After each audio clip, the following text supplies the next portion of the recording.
Bonjour à tous, je me présente, je m'appelle Blackfire et on va revenir sur Batman partie 2 et apparemment Scarlett Johansson serait en discussion et je sais pour quel rôle parce qu'il y en a 4 et c'est 4 rôles très intéressants. Je sais pas par commencer par lequel, c'est pas évident parce que les 4 rôles sont intéressants donc je sais pas par quoi commencer vraiment. Allez, on va commencer comme ça par un film de Batman qui s'appelle Le Fantôme Masqué.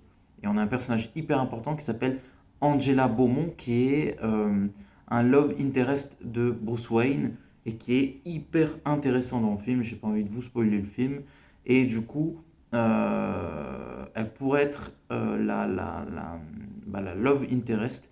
Elle fait partie de la liste. Donc on met ce premier nom.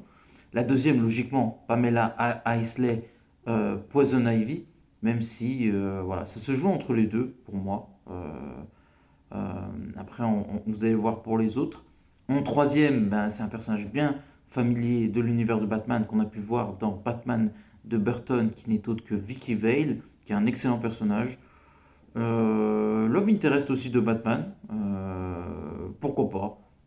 J'avoue que c'est un personnage intéressant, Vicky Vale, mais je trouve que tu peux utiliser les deux premiers personnages que j'ai cités sont plus intéressants qu'elle. Voilà.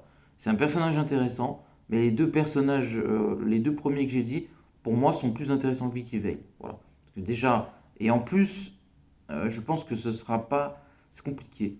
Parce que de ce que j'ai compris de l'info, après, certains précisent, d'autres pas, mais ils disent que ce serait une méchante. Vicky Vale n'est pas une méchante, c'est juste un love interest qui est journaliste.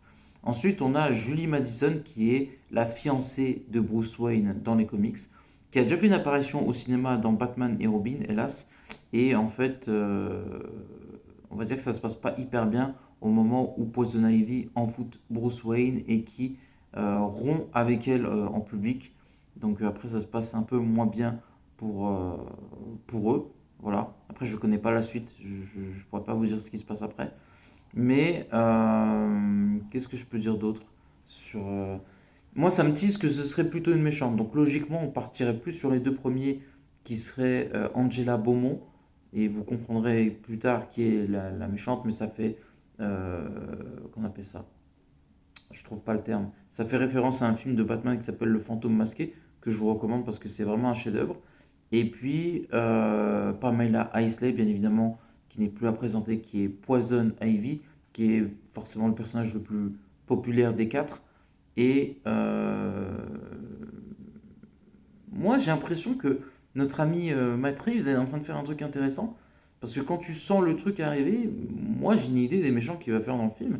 Déjà, je suis pratiquement sûr qu'il y a Mr. Freeze. Le retour de l'homme mystère, ce qui est une bonne idée en version comics accurate, comme on dit. Le Joker, Deathstroke, Poison Ivy, ce qui nous ferait 5. Le retour du pingouin 6, Catwoman n'est pas dans le film, c'est plutôt assez logique. 6. Il y aurait qui d'autre? Peut-être l'épouvantail et double face, quelque chose comme ça. Donc on pourrait avoir vraiment beaucoup de méchants de Batman dans le film. Et ça n'empêcherait pas aussi d'avoir la cour des hiboux, parce que la cour des hiboux, avant d'être qui est le Talon et tout ça, ça reste une société secrète. Donc ça n'empêche pas qu'ils puissent faire un caméo dans le film, ou qu'on les voit un peu plus que dans le Pingouin et, euh, et Batman partie 1, et puis en faire une conclusion dans une partie 3. Et ce serait extrêmement pertinent.